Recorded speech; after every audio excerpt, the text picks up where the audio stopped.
Wave.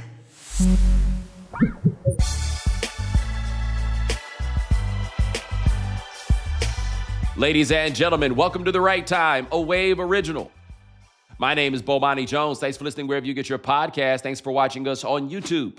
Subscribe, like, rate us, review us, give us 5 stars. You only give us 4 stars. I'm inclined to believe you are a hater. It is that time of week where we have a guest join us. Check him out on Yahoo Sports and many other places, including Tom the Finder, great newsletter to which I subscribe. Tom Haberstroh, what's going on, man? Not a whole lot, Bomani. Glad to be here. Hey, man. I'll get to the Mike Malone things perhaps a little bit later, as I realize you as a Wake Forest guy may have some interest in that. But we got to start with what is going on in Milwaukee, where Shams Charania, and it should be noted, Shams is the guy to get you information. Shams is not the guy to write a 4,000-word rundown of what's been going on with a team. I don't say that as a judgment. That's just not really typically like what he does. Maybe it's because people acted like he was lying when he said that Giannis had said that he wanted to go to the Knicks, but he sure was like, I told y'all he wanted to go to the Knicks. But it was a long rundown of a chaotic situation with the Bucks that added, all right, so it's Giannis who keeps telling us in public he doesn't want to be traded, but we all know he wants to be traded. And then you add that with a dollop of the most passive-aggressive man in basketball, passive-aggressive Hall of Famer, Doc Rivers. You put all that together, that sounds like a terrible situation that is now boiling over, in part because the Bucks just want to tank and Giannis just wants to play. But he doesn't want to play for them, but they can't find a trade. What you got? What you got? Man, there's so many ways we can tackle this story, but I want to start with Doc Rivers saying, Google me in a meeting, in a team meeting. And Shams Charania in the story, and I'm glad you picked up the fact that he wrote like a 4,000-word missive about this, because that's not typically what the newsbreakers do in this day and age. So Shams essentially was like, I got the CVS receipt right here, and all of the stories, anecdotes that support the notion that Giannis Antetokounmpo wants out of there, but won't be willing to say it. He doesn't want to be the guy to say, I want to trade demand. I want a trade request.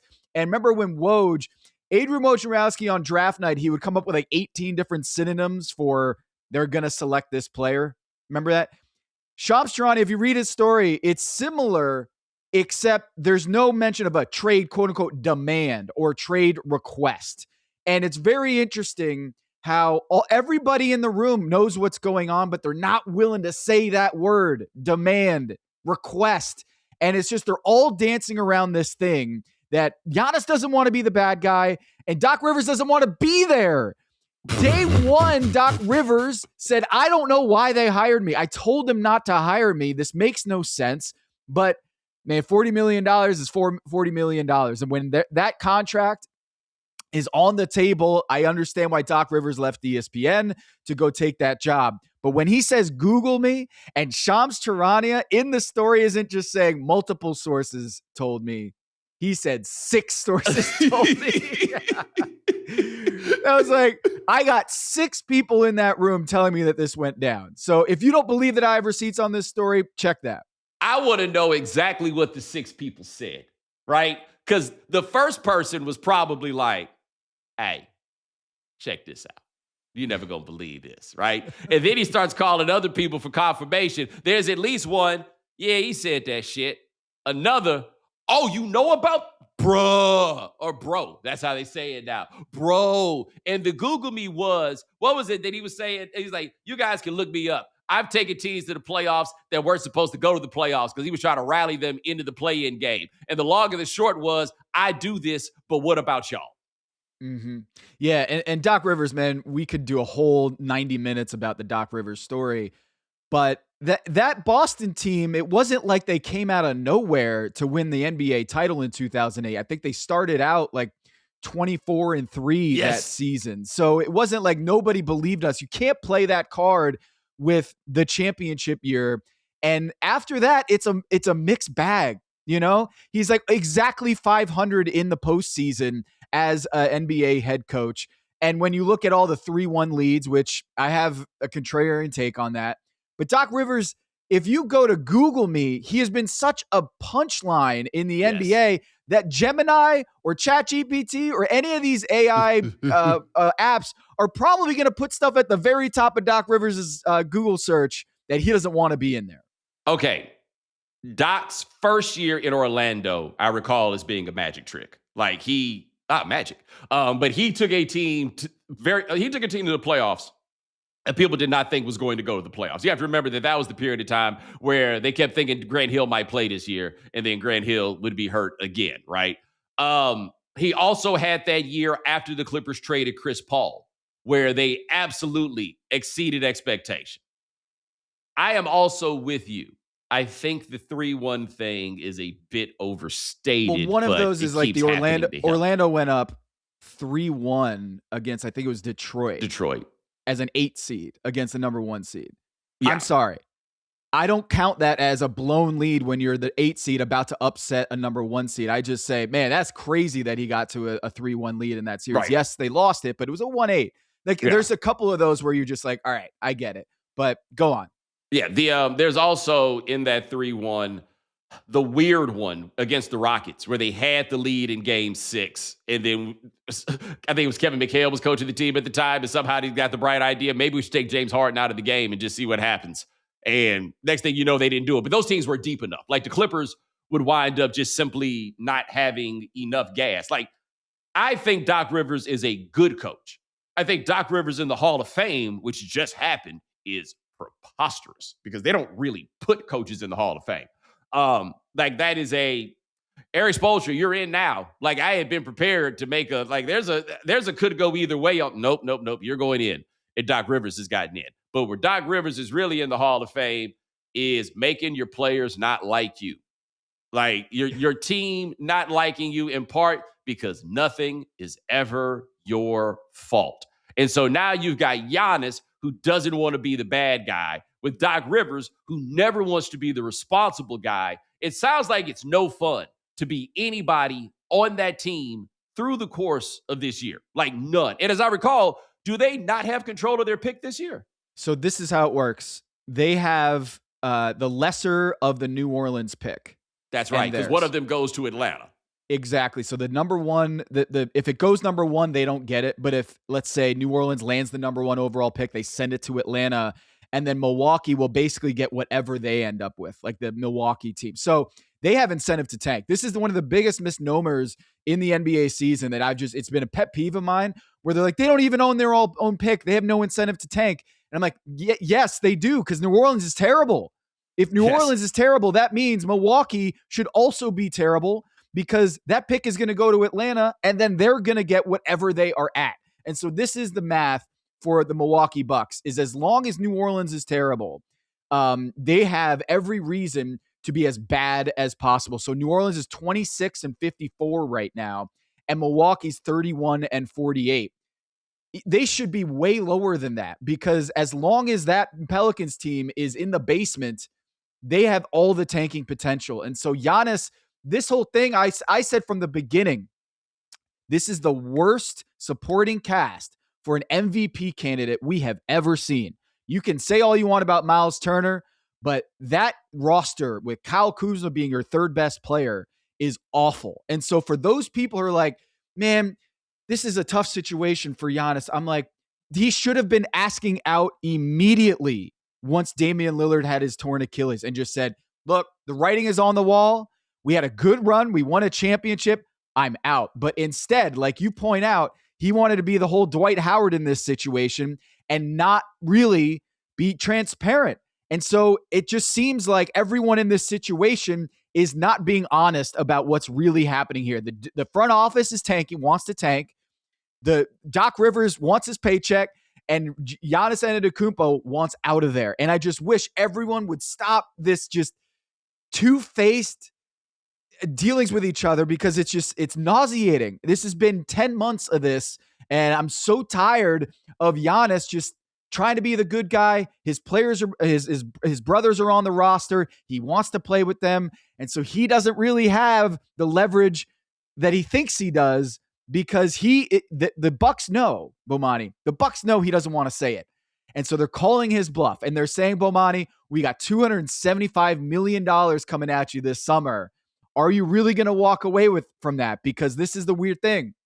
If Giannis walks away and makes a trade demand, he will not get the maximum bag because it has to be with a team that he's been with for over 6 months. And so when you're asking for a trade, you cannot sign that super max extension with your new team if it's the Knicks or if it's the Miami Heat. And so the Milwaukee Bucks are like, you don't want to say that word, trade demand, or that phrase. And you also got a big bag here that if you re-sign here, that's the only place you can get it. And we'll see how much that money and that trade demand loyalty really matters to you. What he needed to learn from Dwight, and I've been making the Dwight comparison through all of this, and you never want to go the full Dwight, right? Like unless you're trying to block a shot, you never want to go the full Dwight. And people like good guys. That try to be a good guy, nobody likes that guy. Or they like it at first.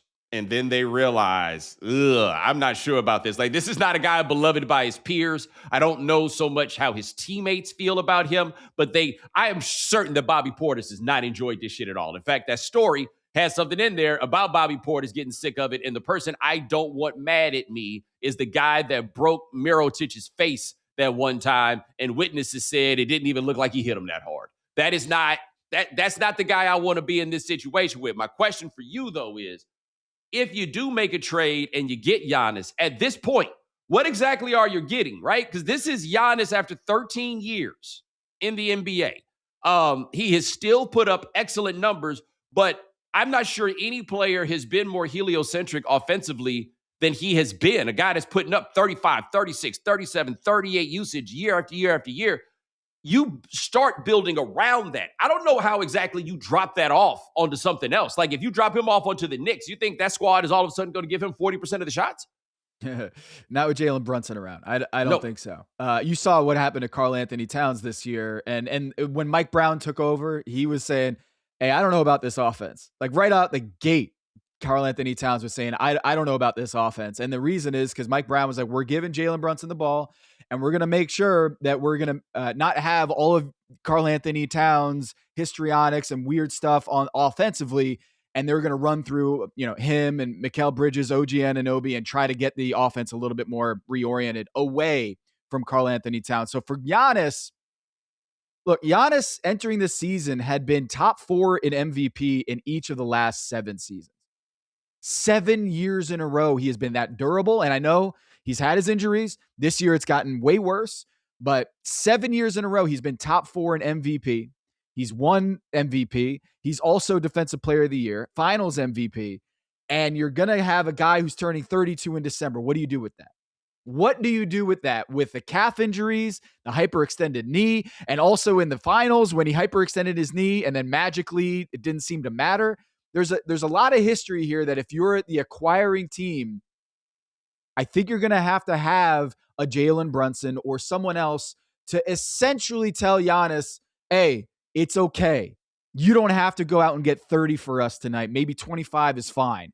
But if we're going to win in the postseason, we need Giannis to focus on the defense, and we need him to just be a fast break phenom like he normally is, where he can just create dunks out of fast breaks like no one we've ever seen in NBA history.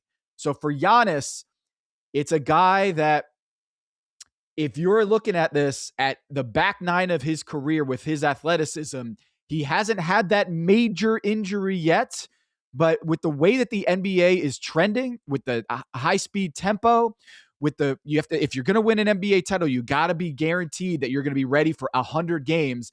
And he simply hasn't done that. A deep playoff run. Giannis has been a first round out or not doing anything in the postseason for 4 years now.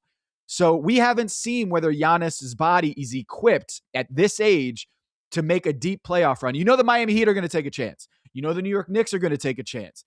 But I can understand why other teams might be a little nervous about acquiring Giannis at this stage of his career. He has one of the great postseason performances of all time. Game 6, 2021, to bring it home. He also has been one of the great postseason underperformers of his time, and in a way that is interesting. So I think that we could say at various points. So Kevin Garnett is an interesting guy for his career because Kevin Garnett needed to get to a place where he could be the leader, but not the guy that had to take the last shot, right? And yes, he's got game 7 against Sacramento in 04 where he carried them on his back, but that's not a guy who wanted that shot. We've seen it. You could pull up clips of it. That wasn't him, right? But the difference is Kevin Garnett was not a 38 usage guy, right? Giannis had the free throw issue, though I always gave him credit. He'd go to the line and take them, right? He was not afraid of being embarrassed and taking those shots, but he'd go and he'd take them. However, I can't think of a player that was ever as good as him that we just saw those teams come up short like they did. He's been on the wrong side of an 8-1 loss, right? When they took that loss in the bubble that year, that was another one. The 2-0 lead that they blew to Toronto in 2019, where most of us thought that that was going to be a series that they were going to walk to because that was before we told ourselves Nick Nurse was a good coach because it looked like him and Budenholzer were just trying to lose to each other in the course of that. But we've had all these years where he hasn't been the guy to get this done. He's not a take us to a championship guy at this point, I don't think. I think he can be a very significant part of you going to a championship, but I don't know what he thinks of himself in all of this. I don't know what happens when you drop him off after being on a franchise that is catered to him as you should cater to a guy that's made first team All-NBA 7 times in a row. What happens when he goes to this next place? Miami, to me, seems like the obvious place for him to go because he is a Pat Riley, Eric Spoelstra sort of dude. Because if nothing else, he is going to go hard. Yep. He is going to be in shape. If you put him out there with Bam, I don't know how other teams are supposed to score any points. Like, I think they still need to get a guy to get the shot. But that to me has got to be the place that I would want to wind up if I were him, not New York. I feel the same way with the Miami Heat, with Giannis. You know that the coach is ready. The organization is ready for that guy. They took Jimmy Butler to the NBA Finals twice. You know, they won the number 1 overall seed with Jimmy. Or Jimmy Butler took them to the NBA Finals twice. It all depends on your perspective. That's right. You know, my point is that they can take this older guy, and morph him into a championship contender like that. And so what we saw with Jimmy Butler, where I was in this camp where he's too old and way too many miles on those tires, those Tom Thibodeau tires, for me to believe that they're going to actually get to a finals with Jimmy Butler. And they proved me wrong multiple times. And so I got my career started in Miami. I know that organization very well. And that is exactly the type of dude that they want in that organization. A guy who's defensive minded, who is a hooper, a grinder, a guy who lives in the gym, will play for the Greek national team, even though it's probably not the best idea for him physically to have to endure another year of international play on a team that, look, let's be honest, they're not vying for a gold medal. They the Milwaukee Bucks of Europe. And I'm Greek, so like I feel a lot of national pride when I watch him playing for the Greek team. But I also know, hey, if Giannis Antetokounmpo wants to win another title or maximize his career, I kind of feel like he should probably take the summer off. Now, the other thing is Miami Heat is one team. The other team that I'm wondering about, San Antonio. San Antonio with Victor Wembanyama. Cancel Christmas. And Stephon Castle and De'Aaron Fox. You can get Giannis, I'm sure, for Dylan Harper. Dylan Harper is one of the best young players in the league, and he's still, 20 years old. So if you're looking for young, like superstar potential, James Harden 2.0, Milwaukee Bucks can do a lot worse than Dylan Harper as the centerpiece of a Giannis trade. And if the Spurs get Giannis and they got Wemby and Fox and Stephon Castle, that's why the glut of amazing young guards there in San Antonio is so terrifying. It's not because, hey, they can have James Harden 2.0 and Shai Gilgeous-Alexander and basically all in the same, team. It's that they can parlay one of those players into a win now guy like Giannis. And imagine if they do the San Antonio Twin Towers. You got David Robinson, Tim Duncan 2.0 with Giannis and Wemby.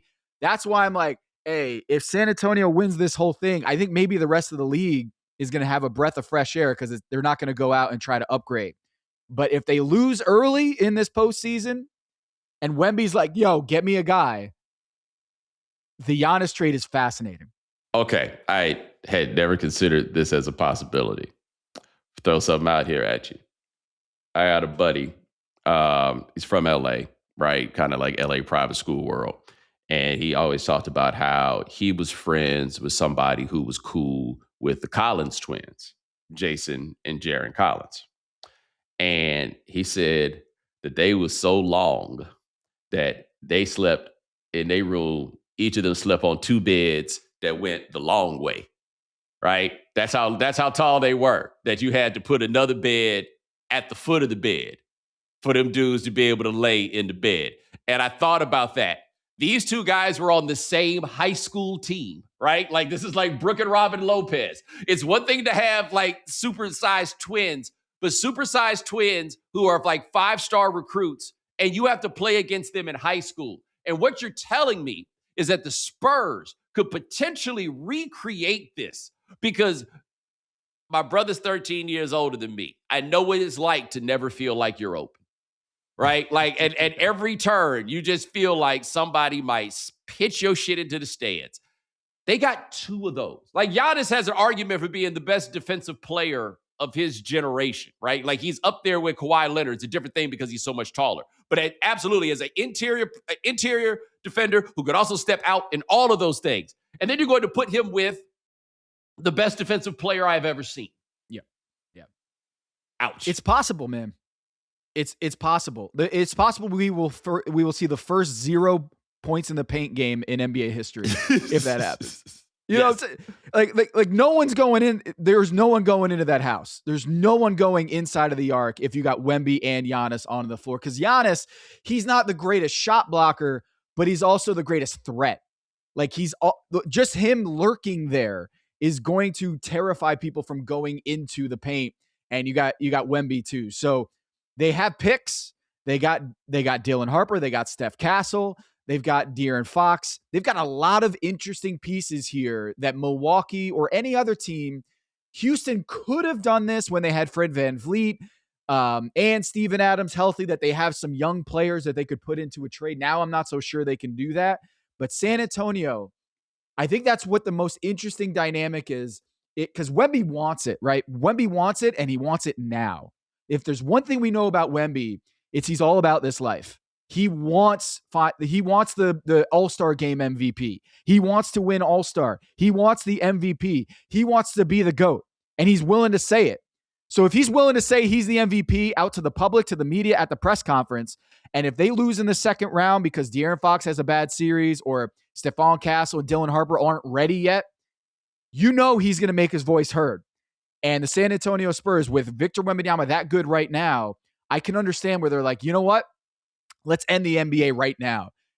Oklahoma City, your time is up. We're going to go get Giannis, and we're going to end this right now. But you know, Sam got everything he need to make a move too, though. The rivalries are back, man. I say the arms race with two of the 4 smallest markets in America, baby. It's on. Well, not America, but you know. Yeah. This is Bomani what the NBA needs, because as much as Adam Silver wants to say he loves parity and he wants parity, I don't truly believe that. I think he is in the David Stern school of thought of what's better than Lakers Knicks? Give me Lakers. Yes. Right. We had Jay Adande on the pod yesterday, Basketball Illuminati. You should check it out. Every Wednesday we drop that podcast with Amin Elhas and Anthony Mays and I. And we had Jay Adande, and we were talking about how different David Stern and Adam Silver were, and this league of parity where 7 different teams have won titles over the last 7 years.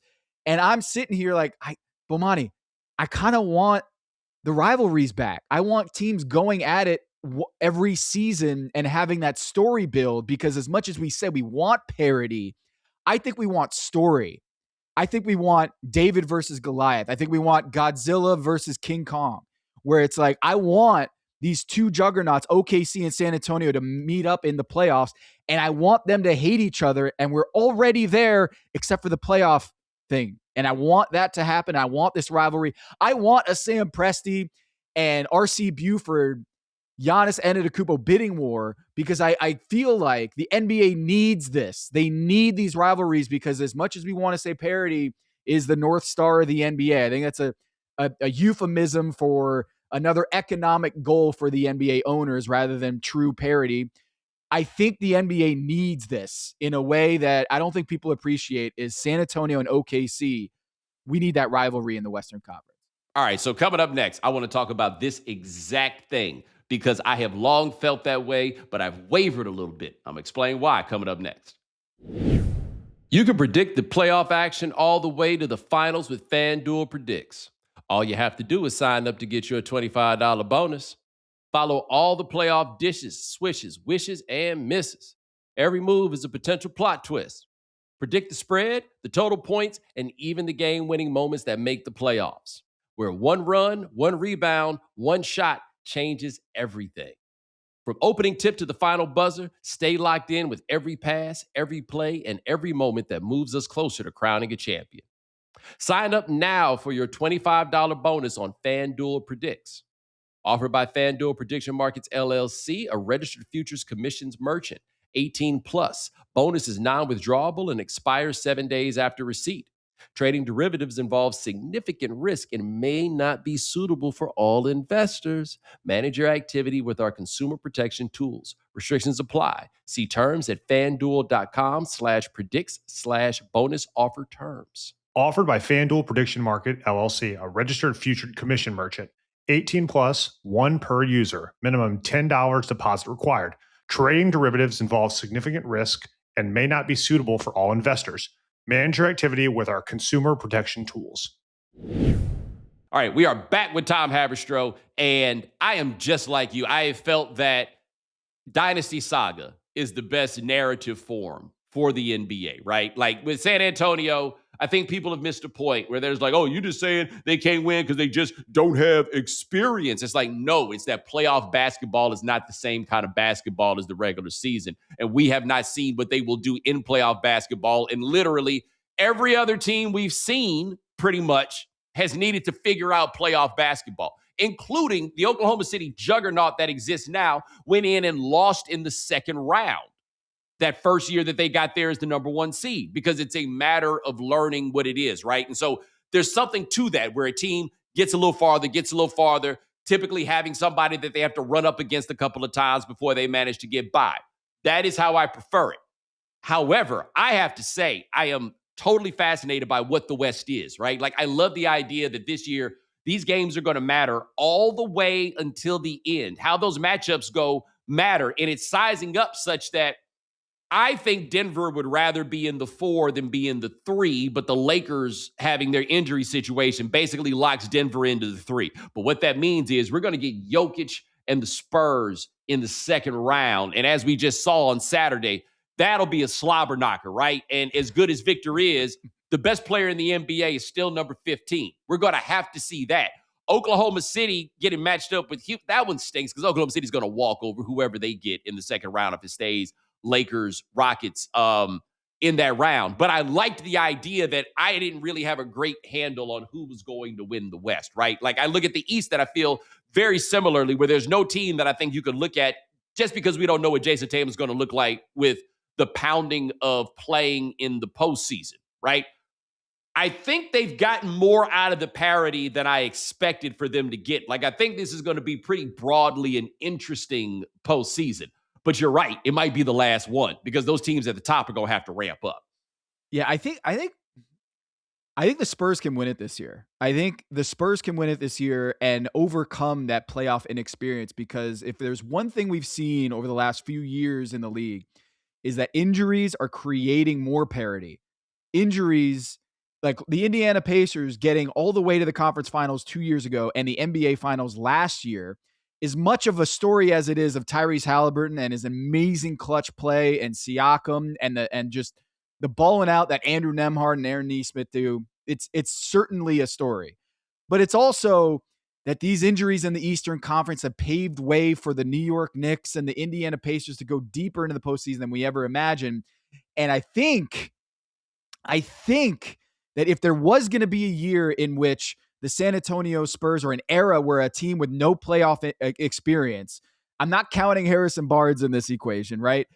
The playoff inexperience, that variable, I think in the 90s and early 2000s, it would matter a whole great deal.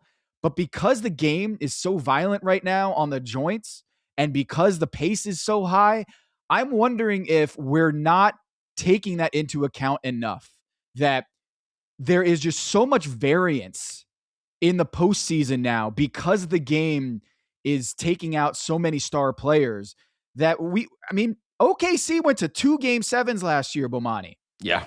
And so and if Aaron Gordon is healthy in that series, you could say that Denver wins that series against OKC. So I part of me says, yeah, the Spurs have to go by the tradition, the ritual of it is in the NBA that you cannot just come out of the gate without any postseason runs and win the whole damn thing. We've never seen that happen. But I kind of feel like we need to rewrite the history books with these injuries that we're seeing among star players in the NBA, where star players this year are playing only 60% of their games. SGA, Chet Holmgren, Jalen Williams, J-Dub, they've only played 26 games together this season. And so if they're not healthy, yeah, I can see the San Antonio Spurs upsetting them in the postseason. And after that, all bets are off. I kind of feel like the San Antonio Spurs can win a title this year and not lay down to the history of all of those teams that needed a playoff run before they won it all. Well, the series that I think would be interesting for the Spurs to kind of chart the course of what happens is if the Clippers beat the Suns in that 7-8 play-in game, assuming that's going to be the game. I think the Clippers will win 2 of those because the version of Kawhi Leonard that currently exists and has been playing this year, he'll get you 1 at least, right? Yeah. Like that is an all-time great postseason performer, right? Like he's not young anymore. I want to say this is his 15th year in the NBA, but I think they'll knock the Spurs around a little bit, right? They'll give them, because look, we just saw Victor catch a rib contusion that felt like a very skinny man injury, right? Like we just saw that thing go down.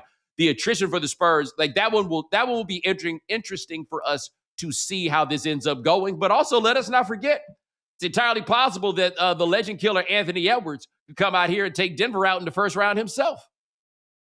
Yeah, the West is going to be a bloodbath. And Kawhi Leonard, by the way, he's number 5 on my MVP ballot. Let's just count Luka in there for now, but yeah, he's going to get first team All NBA. He deserves to get first team All NBA. Aspiration scandal aside, imagine the other owners if Kawhi is winning a playoff series, a 1-8 series, if the Clippers somehow pull that off in one of the most all-time biggest upsets.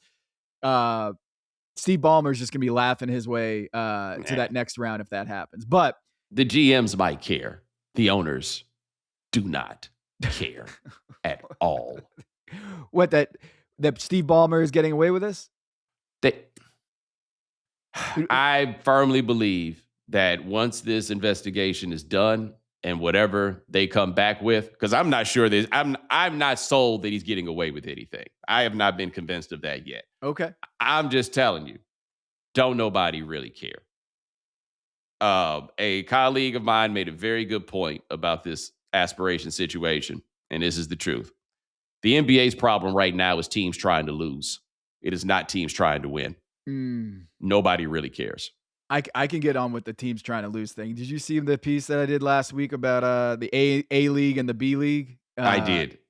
It is unbelievable, Bomani, how this league just morphed into 2 separate leagues. And I absolutely agree with you that Adam Silver, on the list of things that he has to care about, is the integrity of the game, and that teams are throwing games strategically with coaching decisions, where I saw the coach of the Washington Wizards argue that Alex Sarr and Bilal Coulibaly and Keyshawn George, I think Trey Johnson, that they were on minutes restrictions due to their medical situations. And that's why they had to sit in the fourth quarter in these close games.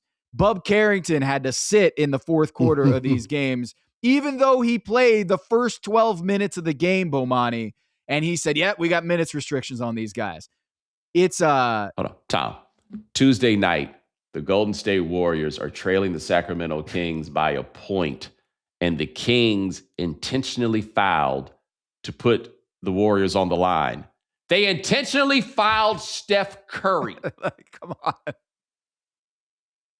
What are we doing, right? Like, I feel like the one maybe benefit of it it makes it feel like every team into the playoffs is coming in on a run, I right? know, Because man. they get to play enough games against these bums. Like, I'm looking at the top half of the top 6 teams in the East right now. The Pistons have won 7 out of 10. The Celtics have won 8 out of 10. The Knicks have won 7 out of 10. The Cavs have won 8 out of 10. The Hawks have won 7 out of 10. Everybody feeling good. Go down to the West. Thunder, 9 out of 10. Spurs, 9 out of 10. Nuggets, 9 out of 10. Keeping in mind the one loss for the Spurs was to the Nuggets.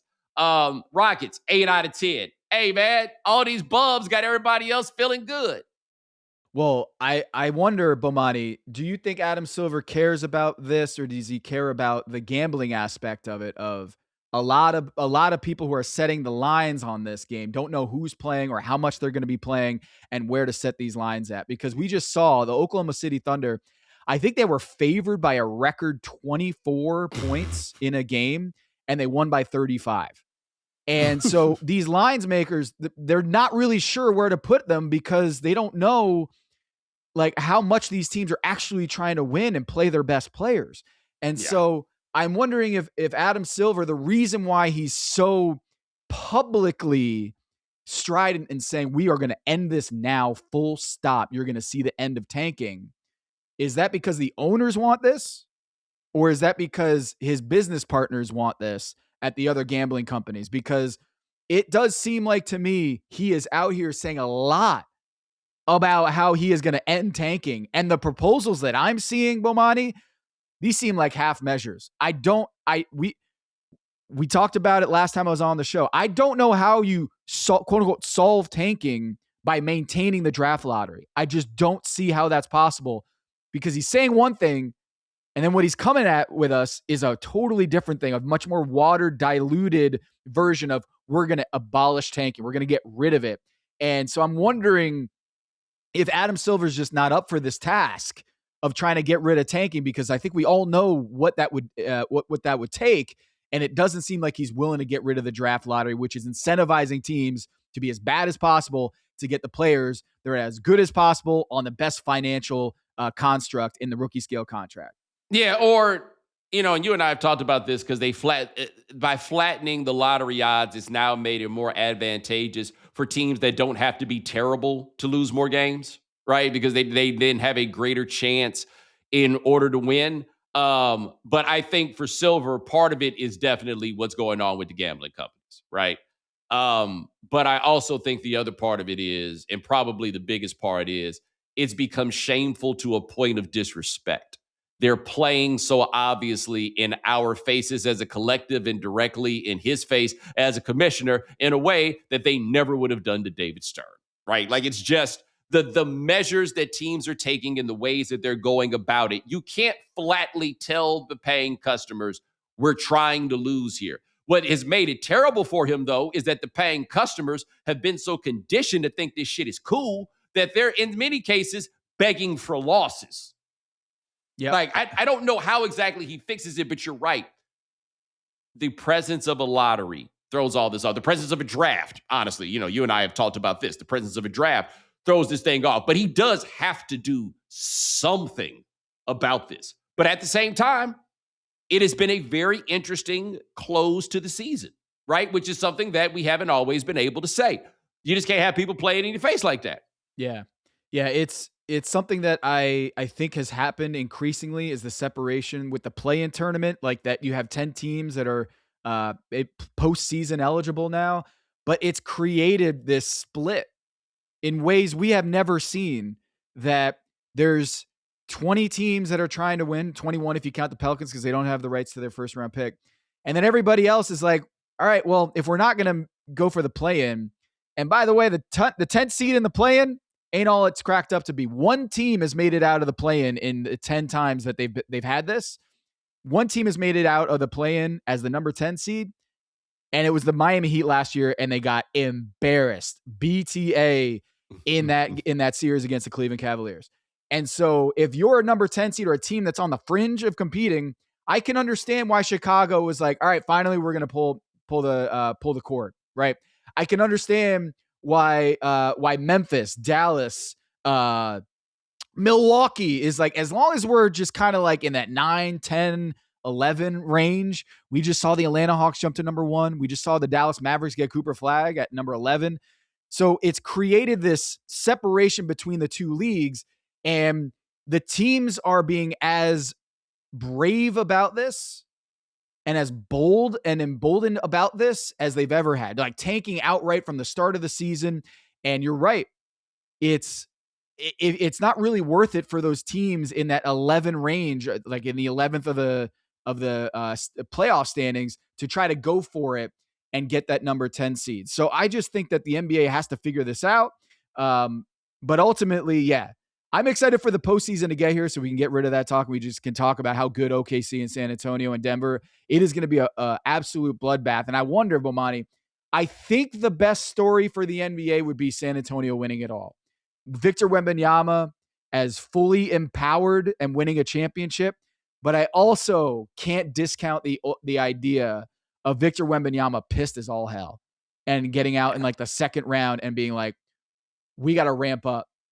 Yeah, no. A Game 7 loss, whether it be to Oklahoma City or to Denver, I think is the best long-run NBA situation. Because look, he took a leap this year. The first 2 years were the potential years from him. Now where he's taking guys to the elbow and operating in space, and they are terrified of what might happen next on top of everything that happens with defense. Like, now he's out here flexing in people's faces and everything else. Like, oh, no. But if it goes, look, I was talking to somebody about this the other day, and they were asking me, are the French the favorites to win the gold medal in 2028? And I think the answer is unequivocally yes. He tasted his own blood at the crib in 2024. Now he gets the chance to return the favor in Los Angeles. It's going to be terrifying. Now, if you give yourself somehow an NBA analog to that situation, I can't wait. It's the guy is offensively, he's developed in a way that was way faster than many imagined, but he's 22, Bomani. Like, this is the worst he's ever going to be. Yeah. The worst he's ever going to be. So if you have a guy who's figured out, oh wait, no one can stop me once I get downhill or once I get the ball in the post, and I'm going to be watching Jokic and how he's been able to master that block and figure out how to play chess, and literally the guy's a chess master or an aspiring chess master, Victor Wembanyama. There's just going to be a time in the not so distant future where he's as good offensively as he is defensively. And that's a scary thought. I do want to ask you before we get out of here, but if you had thoughts on this Mike Malone hire, because I think NBA coaches going to college may become more of a thing now that college is becoming a bit more like the pros. Like, now that you don't really have to go on the road and go get these guys. I think this will be interesting, but I think the Malone thing, it sounds like they're going to get him a legitimate staff and go get some players. He seems to, and this I did not give him enough credit for, he understands the assignment when it comes to the soft stuff of being a college basketball coach, right? Like, he knows how to talk that shit about how much he loves Carolina and the all of those things. This could work. I'm for it, man. I'm for it. Like, when they announced that Michael Malone got that job, I've always felt Michael Malone is more of a college coach. His disposition, his personality. Yes. He's been ejected from games where he gets his Dan Hurley on and he gets in front of an official, an NBA official, makes contact, and is so irate that he has to get ejected. Like, Jokic has multiple times had to step in front of Michael Malone because he loses his temper, just absolutely loses it on guys. And you saw Nikola Jokic in the press conference the other day when asked about this. He's like, hey, I think he's going to have a really good opportunity here. I'm happy for him because he can actually teach and get players to play the right way. AKA, he's more of a college coach than he is an NBA coach. And I do feel like Michael Malone, just the vibe I get from him is way more college oriented than it is. And he's won an NBA championship, which is crazy to say that. I feel like Michael Malone, the way he talks about the game, he's more old school. I feel like he's better suited for the college ranks than the NBA ranks. And look, man, I think it was the AD, someone at Chapel Hill said, we wanted to go out and get the best available coach, professional or otherwise. And I said, wait, college sports is professional. Like, let's not mix it up. That this is an era where you have to think that college sports is professional. Getting Michael Malone, I think you're right. There's going to be a lot of guys in the NBA that feel like, oh, I can get just as much money by doing the college game, and I don't have to go out on the road and recruit. Didn't Dusty May talk about this? Is like, I haven't stepped foot in any of these houses. This is great. I love this era. Yeah, but there's also, you're going to see, I was talking to an agent who works with college players about this a couple of weeks ago. And I asked him, I was like, so how is dealing with, I guess what we'll now call a front office in college different than dealing with the front office in the pros? He's like, it's not going to be that much different because it's going to be a bunch of guys from the pros. Like if you were somehow a washout for whatever reason in the front office in the NBA, there's a world for you now down here. Like I think you're going to start seeing that in football. But there's a class of guys who maybe could not move themselves up to being a VP of player personnel or a GM or anything like that. Well, maybe you just go down. Like all those stories we got of, like, for example, Adrian Wojnarowski is the GM at St. Bonaventure, for example. Master P was the GM at the University of New Orleans. Shaq's the GM somewhere. That's about to be out the window. Like, not even so much talking about Adrian, because I think that he's probably up to that task. But the idea of a ceremonial general manager, no. I think that's about to be gone. And you're about to see a lot of guys who used to work in the pros, just like you're going to see a lot of agents who maybe weren't that great at it in the pro ranks. They're going to start moving down into college. And those are going to be the guys that then traffic in that space, which I then think is going to mean you're going to see a lot more NBA type coaches come down there. Because what I think is about to go extinct, I'm curious what you think about this. We all know college basketball, and it's a lot of guys with a lot of success. And what they did was they went and got really good players, and then they rolled the ball out there, and that's all it had to be. All of us have in our mind that guy that's got all the wins, and all they did was roll the ball out there. Those guys are about to be cooked because your ability to get players is not going to be enough to sustain your job anymore, because the ability to get players is going to be about money in the front office, which means I think the strategic element of college basketball is then going to go up, which is then going to increase demand for a guy like Malone. Because when Carolina fans were like, I don't know about this, let me tell you what you weren't going to find: a better basketball coach. Yep. Now, it's possible you might have found a better steward for your program, and maybe you thought that Tommy Lloyd, because of his time at Gonzaga and with his success at Arizona, would have been the guy for you. Tommy Lloyd is not a better basketball coach than Mike Malone is. Mike Malone, I think we've actually undersold how good a job he did while he was in Denver. Well, yeah, and that wasn't his first stop, right? So he has the respect. Like LeBron loves Mike Malone. Boogie. Like this dude. I think it was a great hire. I thought Billy Donovan. The interesting part about the Billy Donovan story is that, in a weird way, Chicago cleaning house with the front office, the Bulls, and deciding to get rid of Kornishovas and Eversley, empowered Billy Donovan in a weird way, that they're now saying the GM, the incoming front office exec, has to essentially be okay with Billy Donovan as the head coach. And Billy Donovan, I don't know if he played his cards right here, because he could have been the head coach of the University of North Carolina Tar Heels. And now he's got the Chicago Bulls with the same ownership. He'll get paid nicely, but I feel like Billy Donovan would have been a lot happier if he was at Carolina than if he was at the Chicago Bulls, because I just have no faith in that ownership with Chicago. Has any professional franchise fumbled the bag more than the Chicago Bulls after the 90s Bulls? Well, that's why I would love if somebody could really get to the bottom of it with Billy and getting an understanding of why he did this. And I say that because my understanding is that he never talked to anybody beyond the search firm with Carolina. Like, he was never really in it. He never really got to a point of truly pursuing this. And I would imagine that you would be trying to get the hell out of Dodge for what the Bulls have been. Like, why would you want to continue doing this? He must really just be like, I'm done with this college thing, even though I would feel like at this point, all the things he probably didn't like about coaching college basketball, he doesn't have to deal with anymore. Yeah. That being said, after working with actual factual NBA players, I can't really imagine what it's like working with college basketball players. Like this is like you've taken a pretty decent level of high level math. You know how them cats don't remember how to add? Yeah. Like if they get in there like 2 + 3. But if you ask them to take a fourth order derivative or something, they might be able to do it off the top of their heads. Maybe that's it. Like Billy Donovan is not trying to show you motherfuckers how to add. He's just not trying to do it.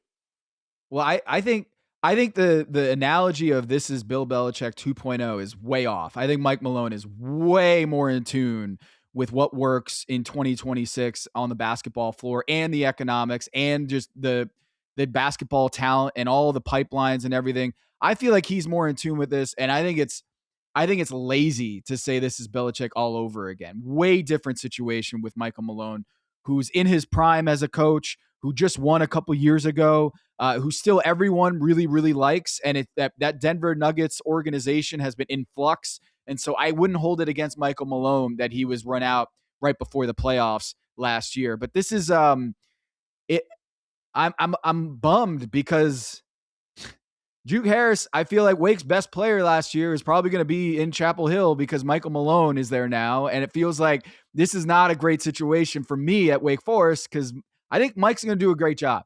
I think he's got the right tools. It's just very odd to me. We've talked about this before, Bomani, how the NBA products, like the Chapel UNC has not produced an all-star since I think it's Jameson. Yes. I want to say. And well, Jameson, I think is the last all-star. Yes. Well, I mean, he invents. That's the same. That's the same class. My bad. It's been a long time, but the coaching tree too. You would imagine that they'd have more people who would be in the Chapel Hill fraternity, so to speak, and the Duke calls it a brotherhood. I'm surprised there aren't more candidates here. So that's another reason why Michael Malone got hired. Because if you're out here looking at other candidates and they weren't enthused with Sean May or anybody internally, I can understand why Mike Malone got that job. I mean, to be fair, Krzyzewski didn't really have a lot of candidates to take over for him. Carolina, there were some guys that got sent away from home to see if it would work out, and it didn't. Wes Miller was a guy that I think they thought may turn out to be that guy, and then he went to Cincinnati, and you saw that did not work out, for example. Like, bottom line is finding the guy to be coach is really, really hard. And every now and then you wind up with an example of there's the guy that's out there in the market, and then you need a coach the exact same year, and you go get that guy, right? Ohio State cutting bait on Jim Tressel because they knew Urban Meyer was going to be there in a year. Florida cutting bait on their guy, and Urban Meyer was out there that year. You know what I mean? Like if there's a guy and you're the program, that you could go jump in and you can go get that guy. And this was not a year. If it's 2 years ago, you go get Dusty May, right? Dusty May takes Florida Atlantic to the Final Four, and then you go get him like Michigan just did, and then now you're the one that's out here making this happen. But, whoo! It's going to be an interesting season. What about Stack? So do you have thoughts on him as a head coach? Because it didn't work out at the college level, but now he's with the Golden State Warriors, and I kind of hope that Stack would have gotten that job. Yeah, I don't know exactly why it did not work at Vanderbilt, right? Because Vanderbilt's not a place that everybody's going to win. It's before they got the huge influx of money. Because let me tell you, one way to get money for your college basketball program or college football, whatever, get that black dude in there, fire his black ass, and watch the money pile up. That happens just about every single time. And that at Vanderbilt, I guarantee you, Stack is out there like, well, what do you think would have happened if you'd have gave me that money? What would concern me about Stack at Carolina is everybody wants to play a certain type of basketball and win a certain type of way. And Jerry Stackhouse was a scorer, but he wants to coach intense defensive basketball. And I don't know if that way is the way that Carolina wants to play. But I think if he had not gotten that Vanderbilt job, I think he might have had a better chance of getting this job. I think it would have been on the board, but I also don't think the people that were hiring cared about that. And I think Roy got to make the Hubert hire, and Roy was not going to get to make another hire. That's what I think from here. But they got a really, really, really good coach, right? Like, State's mad because they lost Will Wade, and I feel very confident that Mike Malone is a better basketball coach than Will Wade is, you know? But Tom Haberstroh. Check out Tom the Finder. Great newsletter for you to check out. Also, check him out, Yahoo Sports. Shout out to the folks in Portland. Check him out talking about basketball there, too. My brother, I appreciate you. Hey, anytime, Bomani. Appreciate it. All right, man. And ladies and gentlemen, thanks so much for joining us here on The Right Time. We do this 4 times a week. Ryan Brumley handling everything behind the scenes. Thank you, sir. Hit the voicemail line, 323-596-7767. Remember, follow The Right Time. Subscribe, like, rate us, review us, give us 5 stars. You only give us 4 stars. I'm inclined to believe you are a hater. We'll talk to you guys in a couple of days. Take it easy.